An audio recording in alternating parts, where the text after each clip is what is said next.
એક તરફ કોરોનાની ચિંતા હતી, કોરોનાનો કાળો કહેર હતો ને હવે મ્યુકરમાઇકોસિસનો આતંક વધ્યો છે। અમદાવાદ સિવિલમાં હવે મ્યુકરમાઇકોસિસના દર્દીઓમાં સતત વધારો થઈ રહ્યો છે। સિવિલ હોસ્પિટલમાં અત્યારે 481 દર્દીઓ સારવાર લઈ રહ્યા છે। છેલ્લા 10 દિવસમાં મ્યુકરમાઇકોસિસના કેસમાં 300% વધારો નોંધાયો છે। આપને જણાવી દઈએ કે દરરોજ અહીં 40 જેટલા દર્દીઓ એડમિટ થઈ રહ્યા છે।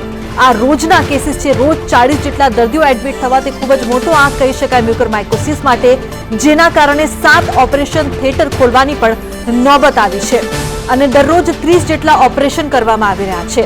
25 થી વધારે લોકોના જડબા કાઢવા પડ્યા છે, તો વળી અઠવાડિયાથી દરરોજ 2 દર્દીના મોત પણ થઈ રહ્યા છે।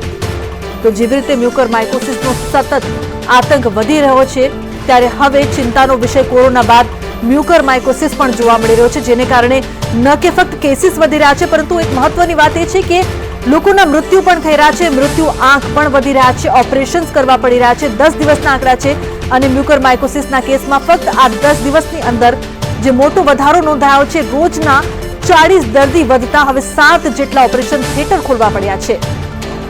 રોજના 30 જેટલા મ્યુકરમાઇકોસિસના ઓપરેશન્સ થઈ રહ્યા છે। એક તરફ કોરોના કાળ ચાલી રહ્યો હતો, કોરોનાને લઈને ચિંતા હતી, કોરોના કેસીસ સતત વધી રહ્યા હતા અને હવે કોરોના બાદ મ્યુકરમાઇકોસિસનો આતંક જેવી રીતે જોવા મળી રહ્યો છે, ત્યારે તંત્ર માટે, તબીબીઓ માટે ખૂબ જ એક મોટો ચેલેન્જ કહી શકાય અને 10 દિવસની અંદર 300%નો વધારો તે ખૂબ જ મોટો આંકડો છે।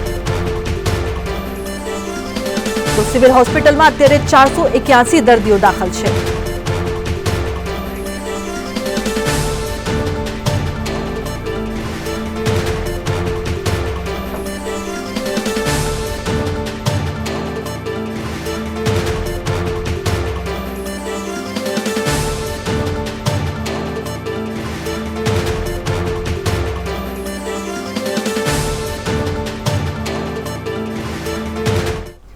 તો જેવી રીતે મ્યુકરમાઇકોસિસનો આતંક સતત વધી રહ્યો છે અને હવે આ એક નવો પડકાર બની ગયો છે, ત્યારે તેની સામે કઈ રીતે લડવું, કારણ કે મહામારીનો અંત થાય તે પહેલા હવે બીજી બીમારી દહેશત ફેલાવી રહી છે, જેના માટે આજે અમારી સાથે ચર્ચામાં જોડાયા છે પ્રોફેસર ઉર્વી શાહ, જે જીસીએસના પ્રોફેસર છે, તેમની સાથે ચર્ચા કરીશું।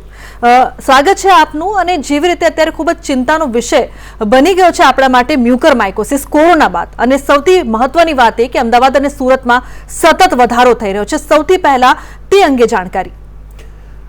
મ્યુકરમાઇકોસિસ એક ડિઝીઝ છે જે એક ફંગસથી થાય છે। આ એક ફંગસનું ગ્રુપ છે, એક આખું જે મ્યુકોરેલ્સના નામે ઓળખાય છે।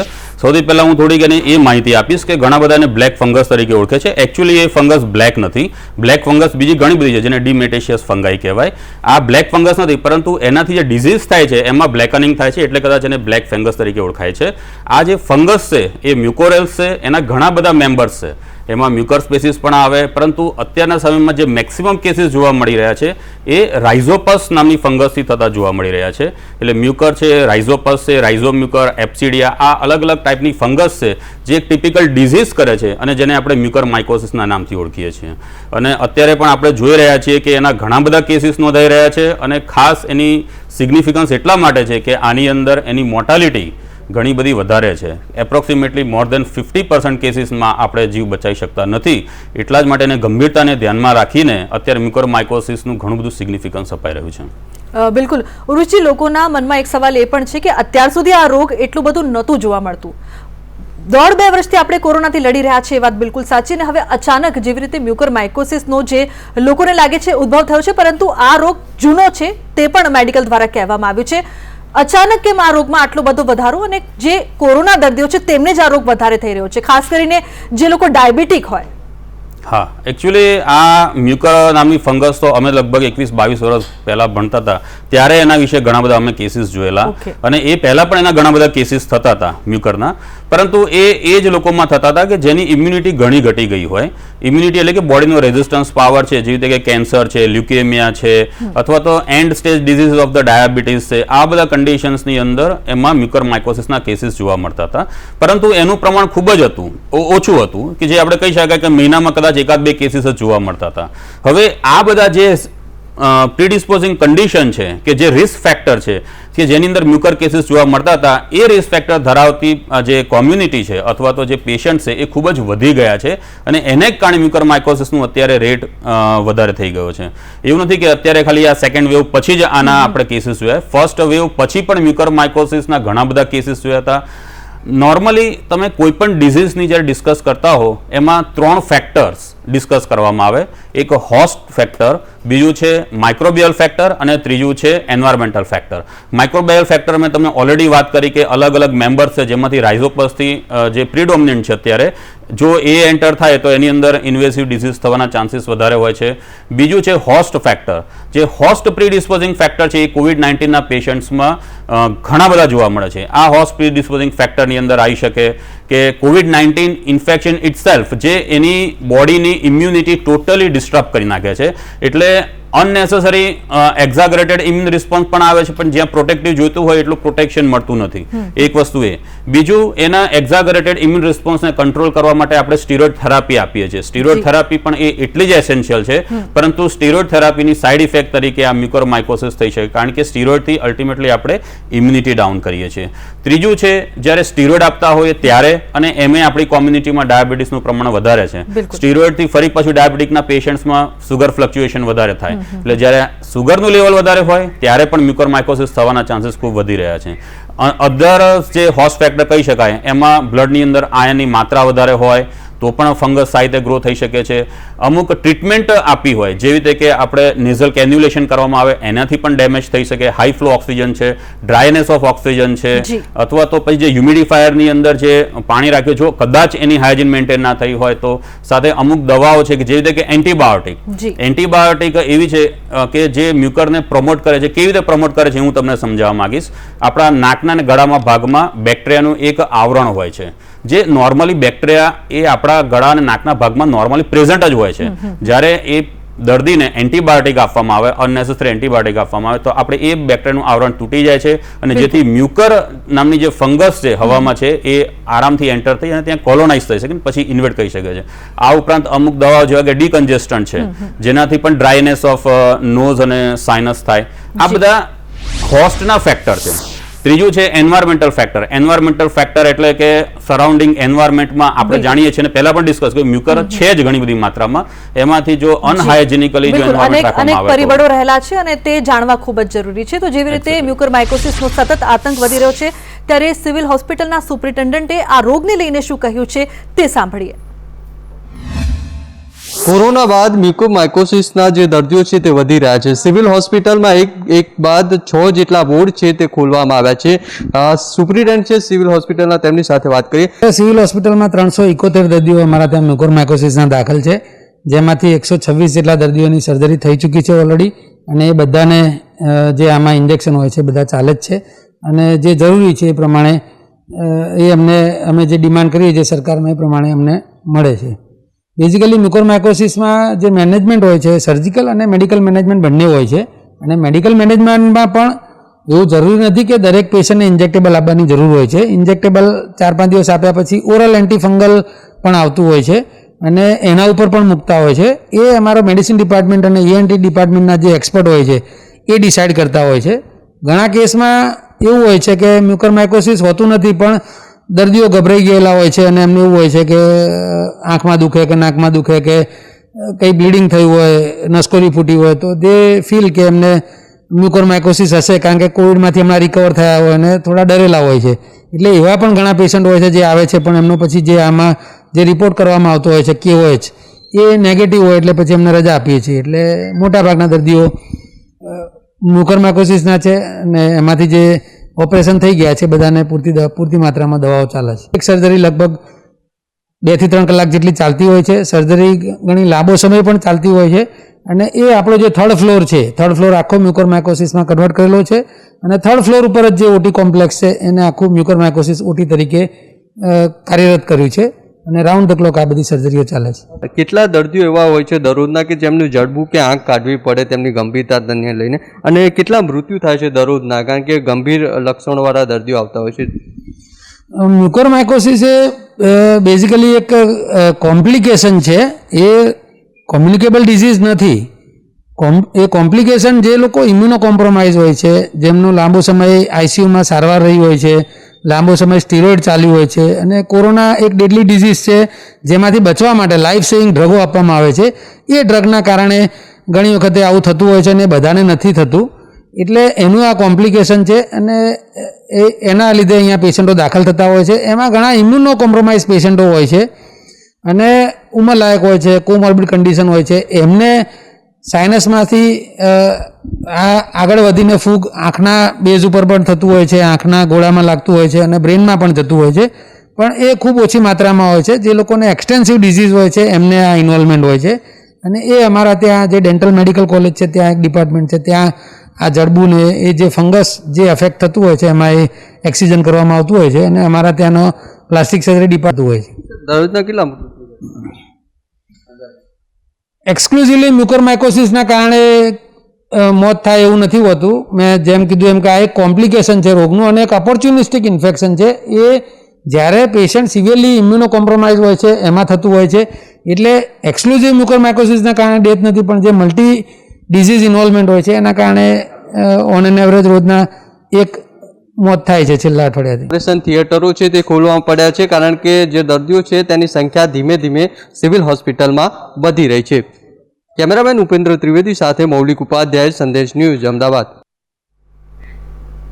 તો જેવી રીતે હવે મ્યુકોરમાઇકોસિસના કેસીસ વધી રહ્યા છે અને સાથે જે તેની ટ્રીટમેન્ટ છે તે પણ ખૂબ જ મોંઘી છે અને સાથે લોકોના મૃત્યુ પણ થઈ રહ્યા છે, તે સૌથી વધુ ચિંતાનો વિષય છે. ત્યારે આ અંગે ચર્ચાને આગળ વધારીશું.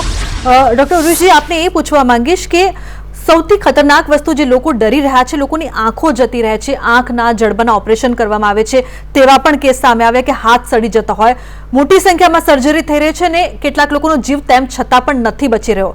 એટલાસ જે સમગ્ર વાત છે તે ઇમ્યુનિટીની છે કે જેમની ઇમ્યુનિટી ઓછી હોય, કોરોનાથી સાજા થયા બાદ પણ તે વધારે ભોગ બની રહ્યા છે. તો શું ધ્યાન રાખવું?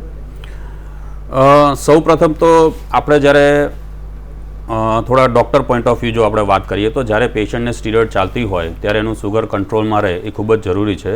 કારણ કે આ દર્દીઓને જનરલી મ્યુકર એન્વાયરમેન્ટમાંથી એક્વાયર થાય અને પછી ત્યાં આગળ કોલોનાઇઝ અને ઇન્વેઝન થાય એ લગભગ ડ્યુરિંગ ટ્રીટમેન્ટ અથવા તો post treatment after 4 to 5 days સુધી એના ચાન્સીસ રહેલા હોય છે. પછી પેશન્ટ્સની જે કોમોર્બિડ કન્ડિશન્સ અને કોવિડમાંથી પણ ગ્રેજ્યુઅલી ટ્રીટ થઈ અને એ પોતાની ઇમ્યુનિટી રિગેન કરી શકતા હોય છે. તો એ દરમિયાન સુગરની માત્રા કંટ્રોલમાં રાખવી ખૂબ જરૂરી હોય છે. બીજી વસ્તુ દર્દીઓ માટે કહું તો એમને હાઇજીનનું ખૂબ ધ્યાન રાખવું જોઈએ કે જે સરાઉન્ડિંગ એન્વાયરમેન્ટ છે એ ક્લીન હોવો જોઈએ. જે માસ્ક પહેરે છે એ માસ્ક લોંગ ટર્મ માટે અથવા તો જો સ્પોઇલ થઈ ગયો હોય તો એને યુઝ ના કરવો જોઈએ.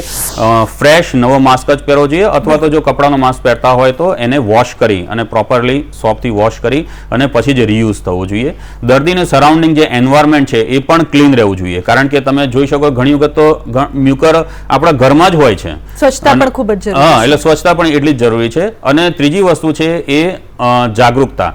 ગભરાવાની જરૂર નથી, પરંતુ એટલું જાગૃત રહેવાની જરૂર છે કે જ્યારે પોસ્ટ કોવિડ. બિલકુલ, આપણી સાથે ચર્ચામાં બિપિન હાડવાનીજી પણ જોડાયા છે, તેમની પાસેથી આપણે વધારે જાણકારી મેળવીએ.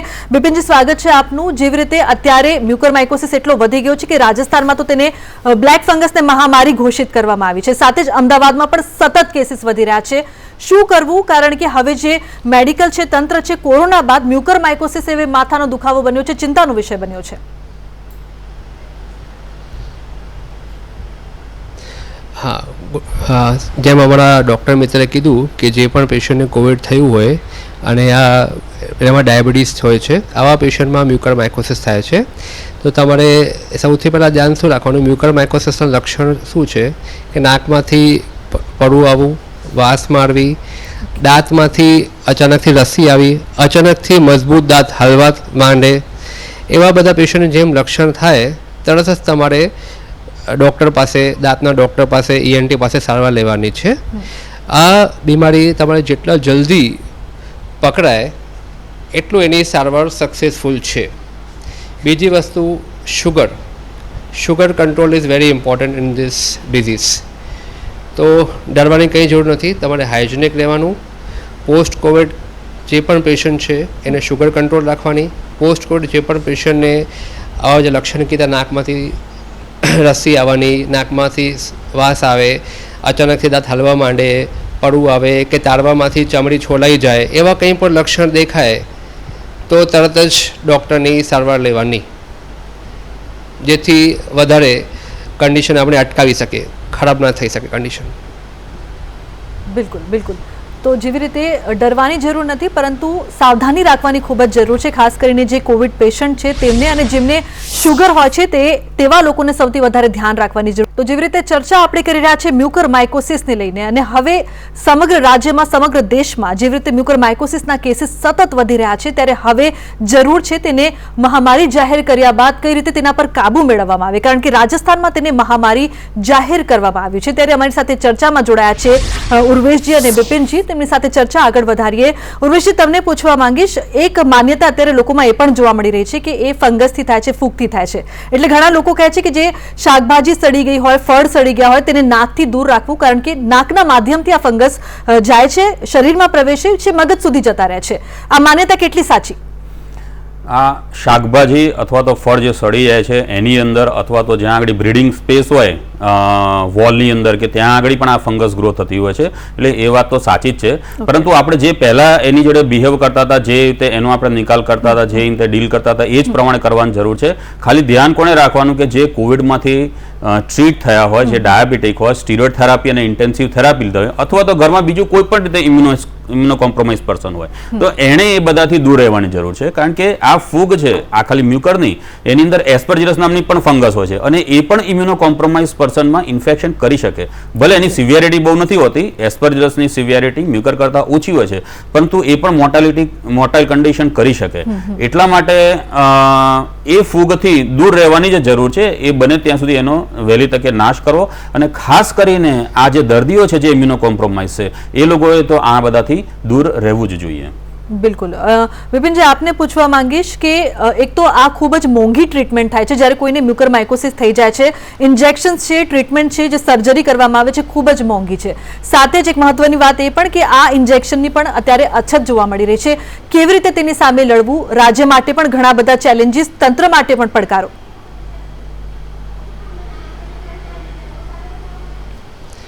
હા, તમારી એ વાત સાચી છે, આ સારવાર બહુ મોંઘી છે, પણ અત્યારે સરકાર પાસે સરસ એવો બંદોબસ્ત છે આવા બધા પેશન્ટ માટે. હું સરકારી ડેન્ટલ કોલેજમાં છું અત્યારે. અમારે ત્યાં ડેન્ટલ કોલેજમાં મ્યુકર વોર્ડ છે, ત્યાં 100 બેડની વ્યવસ્થા છે, અને અહીંયા સારવાર તદ્દન મફતના રેટમાં જ થાય છે. અને અહીંયા M4 ઇન્જેક્શન પણ સરસ એવી માત્રામાં અવેલેબલ છે. સર્જરી માટે પણ અમે અમારા ઓપરેશન થિયેટરની સંખ્યા વધારી દીધી છે. એટલે આ બીમારીથી ડરવાના બદલે આ બીમારીઓ તરત જ નિદાન થાય અને ફટાફટ સારવાર થાય એ વધારે ઇમ્પોર્ટન્ટ છે. અને જેમ એટલે સરકાર પાસે ઘણી એવી સારી વ્યવસ્થા છે મ્યુકર માટે લડવા માટે. બિલકુલ. ઉર્વેશજી, એક સવાલ એ પણ થાય છે કે અત્યાર સુધી આપણે એવું જોયું છે કે જેમને કોરોના થાય છે તેમને જ મ્યુકરમાઇકોસિસ થાય છે, પણ શું એવી પણ સંભાવના કરી કે જેને કોરોના ન થયો હોય તેને પણ મ્યુકરમાઇકોસિસ થાય, કારણ કે એકદમથી આ રોગ વધી રહ્યો છે? હા, એક છે ને, આપણે મોદી સાહેબ સુપ્રિન્ટેન્ડન્ટ એમણે બહુ સરસ વાત કરી કે ભાઈ આ કોન્ટેજિયસ રોગ નથી, એટલે પર્સન ટુ પર્સન ફેલાય, અથવા તો જે રીતે કોવિડની મહામારી આવી તેને આ ફેલાયું, આ એના જેવો રોગ નથી. આ ફંગસ ઓલરેડી એન્વાયરમેન્ટમાં છે જ. એટલે કોવિડના દર્દીઓમાં પણ ખાસ કરીને જે લોકોને સ્ટીરોઇડ થેરાપી અથવા તો બીજી કોઈ ઇન્ટેન્સિવ થેરાપી આપી હોય અને સાથે એમને ડાયાબિટીસ હોય તો ચાન્સીસ વધી જાય છે. એવી જ રીતે બીજા જે દર્દીઓ છે, જેવી રીતે કે લ્યુકેમિયા છે, કેન્સર છે, કે HIV અને એડ્સ ગ્રસ્ત દર્દીઓ છે કે જેની અંદર ઇમ્યુનિટી લો છે, એની અંદર પણ આ થઈ શકે. એટલે એ લોકોને અધરવાઇઝ નોર્મલ ઇન્ડિવિજ્યુઅલમાં આ ઇન્ફેક્શન થતું નથી. મ્યુકરના સ્પોર્સ હવા મારફતે જો શ્વાસમાં આવે પણ છે તો આપણું રેઝિસ્ટન્સ પાવર એનાથી થતા ડિઝીઝને પ્રિવેન્ટ કરી શકે છે. એટલા માટે એવી રીતે નોર્મલ ઇન્ડિવિજ્યુઅલને ગભરાવાની બિલકુલ જરૂર નથી.